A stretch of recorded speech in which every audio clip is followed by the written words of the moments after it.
மாண்புமிகு மன்னராட்சி முதல்வர் அவர்களே,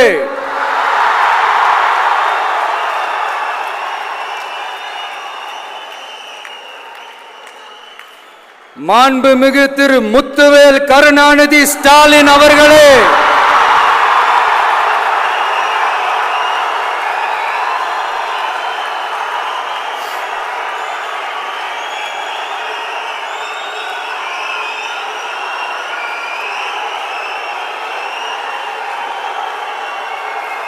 பேரை மட்டும் வீராப்பா சொன்ன பத்தாதவர்களே,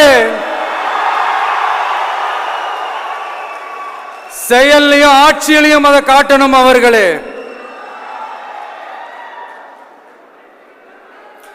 ஒன்றியத்தில் பாஜக ஆட்சியை ஒரு பாசிச ஆட்சின்னு அடிக்கடி அறைகூவல் விடுத்துவிட்டு இங்க நீங்க பண்ற ஆட்சி மட்டும் என்னவா? அதுக்கு கொஞ்சம் கூட குறைவில்லாத அதே பாசிச ஆட்சி தானே. ஒரு கட்சி தலைவனா ஜனநாயக முறைப்படி என் கழக தோழர்களையும் என் நாட்டு மக்களையும் பார்க்கறதுக்கோ சந்திக்கிறதுக்கோ தடை போடுறதுக்கு நீங்க யாருங்க?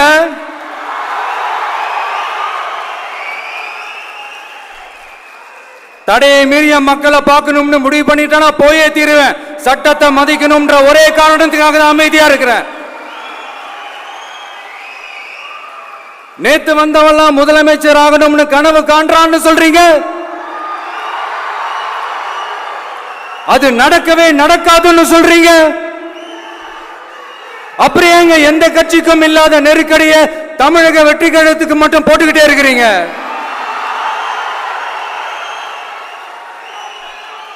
அணை போட்டு ஆத்த வேண்டும்னா தடுக்கலாம், காத்த தடுக்க முடியாது. அதையும் மீறி தடுக்கணும்னு நினைச்சீங்கன்னா சாதாரணமா இருக்கிற காத்து சூறாவளியா மாறும். ஏன் சக்தி மிக்க புயலா கூட மாறும். எனது அருமை தமிழக வெற்றி கழக தோழர்களே, நான் மாநாட்டில் ஒரு விஷயத்தை ரொம்ப வலியுறுத்தி சொன்னேன். அதே தான் இங்க நான் திரும்பவும் ரிப்பீட் பண்றேன். இந்த மண் பிளவுவாத சக்திகளுக்கு எதிரான மண், சகோதரத்துவ மண், சமய நல்லிணக்கத்தை பேணும் சமூக நீதிக்கான மண். இதை நம்ம பாதுகாத்தே தீரணும். உங்க எல்லாரையும் வேண்டி வேண்டி கேட்டுக்கிறேன். தமிழ்நாட்டிலிருந்து பல பகுதிகளிலிருந்து வர செய்திகள்லாம் கேட்கும் போது மன உளைச்சலையும் மன வேதனையும் தரதாகவே இருக்கு. சட்டம் ஒழுங்குன்னு ஒன்று இருக்கிறதாவே தெரியல. அதுக்கெல்லாம் இந்த கரப்ஷன் கபடதாரிகள் கவர்மெண்ட் தான் காரணம். இந்த நிலைமை மாறணும். அதுக்கு இருக்கிற ஒரே வழி, இங்க உண்மையான மக்களாட்சி மலரணும். அது வரணும்னா இவங்களை மாத்தணும்.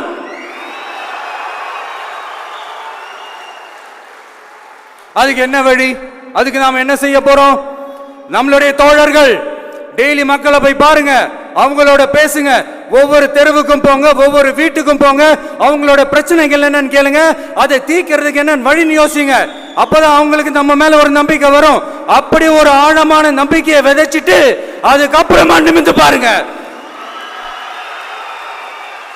ஒவ்வொரு வீட்டோட உச்சிலையும் தமிழக வெற்றி கழகத்தோட இரட்டை போர் யானை வாகை மலர் கொடி தானா பறக்கும், தானா பறக்கும்.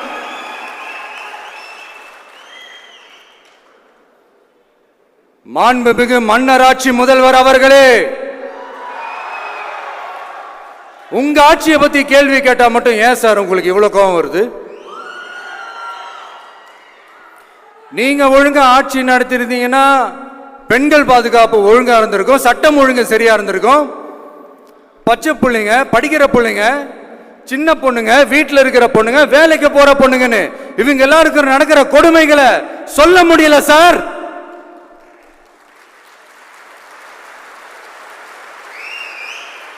இதுல வேற உங்களை அப்பான்னு வேற கூப்பிடுறாங்கன்னு சொல்றீங்க.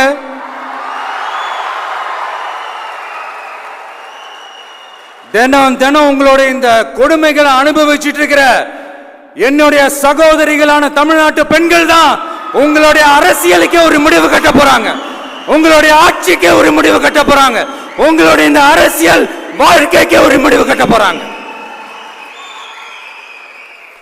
சரி, பெண்களோட லைஃப் தான் இப்படி போராட்டமா இருக்குன்னு பார்த்தா இங்க எத்தனை போராட்டங்கள்?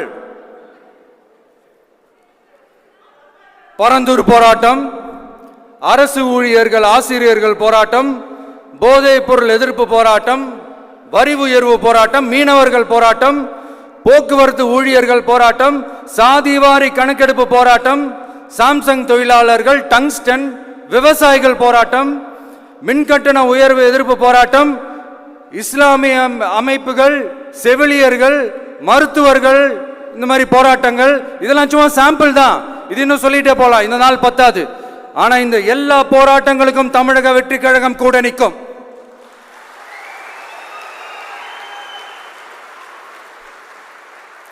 இங்க நீங்க தான் இப்படின்னா அங்க அவங்க யாரு? உங்க சீக்ரெட் ஓனர். அவங்க உங்களுக்கும் மேல மாண்புமிகு திரு மோடிஜி அவர்களே,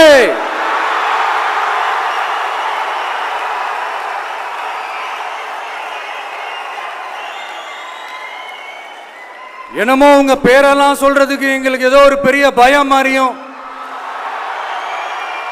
அப்படி ஒரு விஷயத்த சொல்லிடுறது. பேரை சொல்லணும், பேரை சொல்லணும், பேரை. நான் ஒரு படத்துல சொல்லுவேனே, லியோவை பார்க்கணும், லியோவை பார்க்கணும், லியோவை பார்க்கணும்.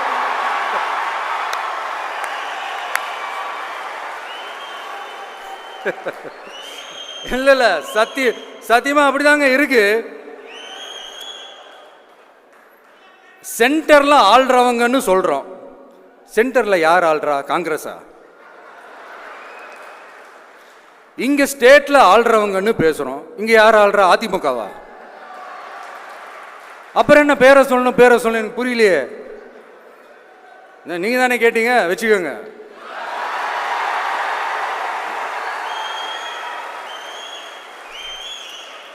ஓட்டுக்காக காங்கிரஸ் கூட தேர்தல் கூட்டணி, கொள்ளையடிக்கிறதுக்காக உங்களோட, அதாவது பாஜகவோட மறைமுக அரசியல் கூட்டணி.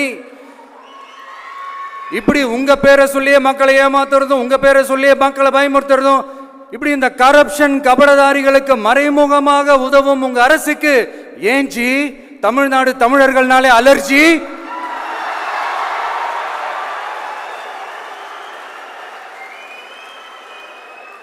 தமிழ்நாட்டிலிருந்து வர ஜிஎஸ்டியே கரெக்டா வாங்கிக்கிறீங்க.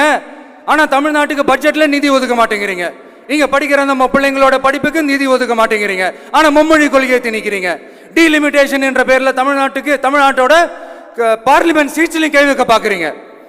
ஒரே நாடு ஒரே தேர்தல் நீங்க ஸ்டார்ட் பண்ணப்பவே புரிஞ்சிருச்சு பிரதமர் சார், உங்க பிளான் என்னன்னு, எங்கெல்லாம் எப்படியெல்லாம் எந்த திசைகள் எல்லாம் இந்த நாட்டை கொண்டு போலாம்னு. சார் உங்ககிட்ட நாங்க சொல்லிக்கிறதெல்லாம், தமிழ்நாட்டை கொஞ்சம் கேர்ஃபுல்லா ஹேண்டில் பண்ணுங்க சார்.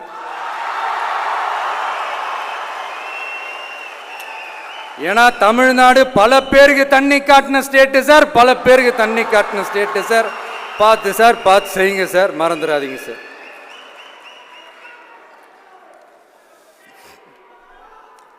தமிழ்நாட்டு மக்களுக்கு இன்னைக்கு இந்த பொதுக்குழு வழியா ஒரு உத்தரவாதத்தை நாம கொடுக்க போறோம். நம்ம ஆட்சி, அதாவது உங்க ஆட்சி, உண்மையான மக்களாட்சி. தமிழக வெற்றி கழகம் தலைமையிலான அறுதி பெரும்பான்மை பெற்ற ஆட்சி, அதே சமயத்தில் அதிகார பகிர்வுடன் கூடிய ஆட்சி. அப்படி இந்த ஆட்சி அமைஞ்சதும் பெண்கள் பாதுகாப்பை 100% உறுதி செய்வோம்.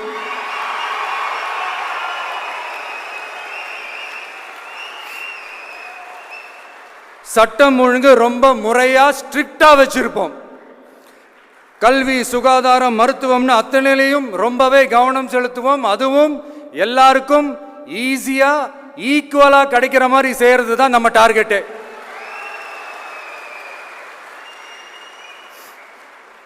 அரசு ஊழியர்கள், ஆசிரியர்கள், போக்குவரத்து தொழிலாளர்கள், மின்சார வாரிய ஊழியர்கள்னு தொழிலாளர்கள் பக்கமும் நாம கண்டிப்பா துணையா நிற்போம். ஏன்னா நாம எப்பவுமே உழைக்கிறவங்க பக்கம்தான்.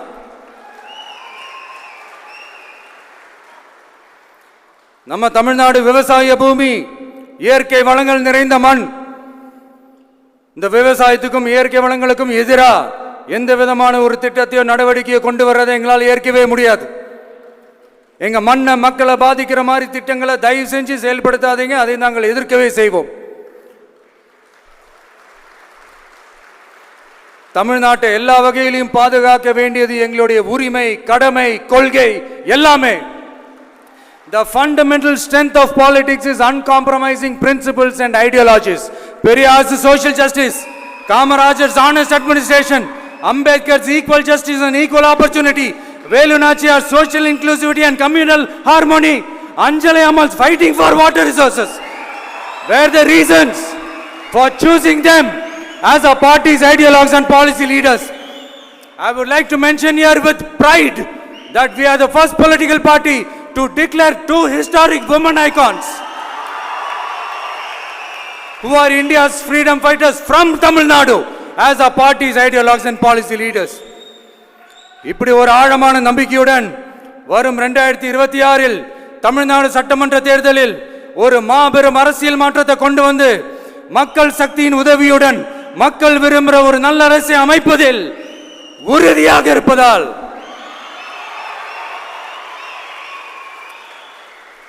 அதை தடுக்கிறதுக்குன்னு சில பேர் பகல் கனவு காண்பார்கள் இல்லையா? அவங்க எல்லாருக்குமே சொல்லிக்கிறது ஒண்ணுதான், காற்று, மழை, வெயில், இயற்கையை யாரால் கட்டுப்படுத்த முடியும்? யாரால் தடுக்க முடியும்? இவை எல்லாம் கடவுளால் உருவாக்கப்பட்டவை.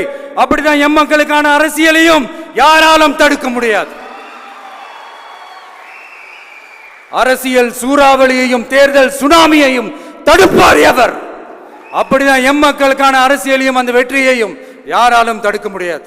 அப்படி தடுக்கணும்னு நினைக்கிறவங்களோட கனவு ஒரு நாளும் மெய்ப்படாது. Before concluding my speech, few words from William Blake. Men may come, men may go, but I go on forever.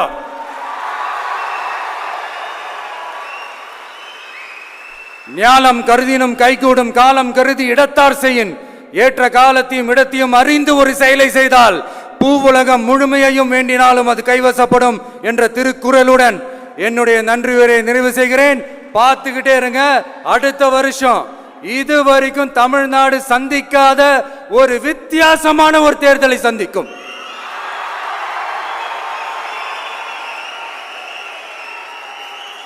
ரெண்டு பேருக்கு நடுவுல தான் போட்டியே. ஒன்னு டிவிகே, இன்னொன்னு டிஎம்கே.